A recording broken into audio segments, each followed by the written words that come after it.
nk'uko murimo kubibona mu mashusho, iyo ni imodoka ya toxique. Perezida Paul Kagame muri Dubai muri Leta Zunze Ubumwe za Amerika.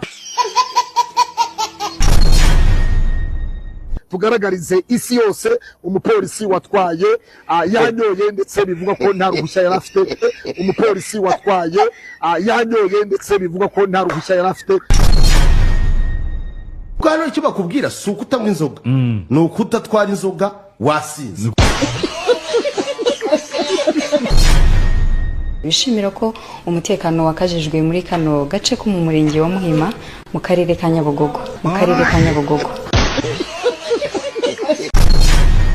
Mu bandi baje nakwibutsa ni ikintu cyiza cyane. Nakubwira ko mu bandi baje kwakira Prince harimo Minister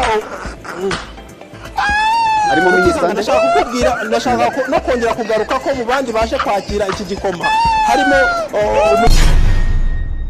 ari kumwe n'umuyobozi w'akarere ka Meya. Ari kumwe n'umuyobozi w'akarere ka Meya. Cyane dusore neza twifuza u Rwanda, twifuza cyangwa se u Rwanda dusore neza twubaka u Rwanda twifuza.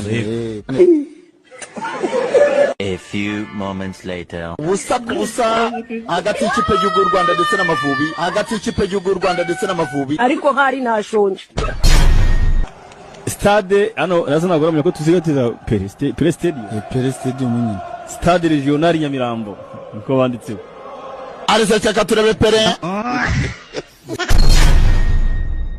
Nzi wacu uri Musanze twohereje ifoto imbere y'isoko rya Goyi.